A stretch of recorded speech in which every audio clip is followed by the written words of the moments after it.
Good evening, welcome back to my channel. म सुषमा, हजुरहरू हेर्दै हुनुहुन्छ युट्युबर सुषमा। अहिले म भर्खरै नुहाएर आएको अनि म आज हजुरहरूलाई ड्रायर युज कसरी गर्ने अनि कसरी आफ्नो कपाललाई हेयरफल हुनबाट बचाउने भनेर हजुरहरूलाई सिकाउँदैछु। हेर्नुहोस् आजको भिडियो हजुरहरूलाई कस्तो लाग्छ। थोरै मन पर्यो भने लाइक गरिदिनुहोस्। फर्स्टमा म भर्खरै नुहाएर छु, मेरो कपाल चिसो नै छ अनि यसमा फर्स्टमा हामीले हेयर प्रोटेक्टको लागि यो सिरम युज गर्नुपर्छ। यसरी म यो स्टेक्सको सिरम युज गरिरहेको छु। फर्स्टमा म सिरम युज गर्छु थोरै यसरी।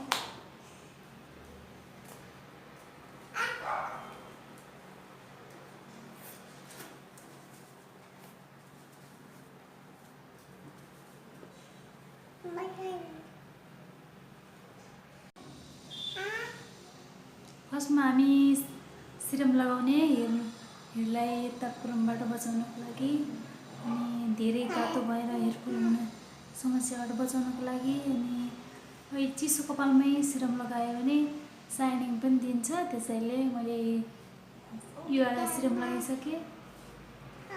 अनि त्यसपछि म यसरी यो वाला ड्रायर छ मसँग, हजुर देखिरहनु छैन।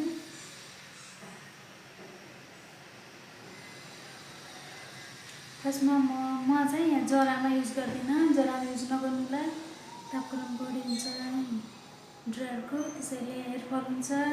यसरी रुटमा चाहिँ लगाउनु हुँदैन, यतातिर यो लेन्समा युज गर्नु।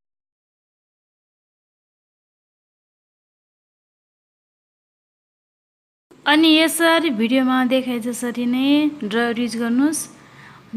कपालको जरामा चाहिँ ड्रायर युज नगर्नुहोस्, हजुरको कपाललाई इफेक्ट पार्छ, कपाल झर्ने टुट्ने समस्या हुनसक्छ। अनि यसरी नै हल्का हल्का हातले हल्लाएर कपाललाई फिचाएर बनाउनुहोस्।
देखिरहनु भएको छ मेरो कपाल भर्खरै ड्राई भइसक्यो।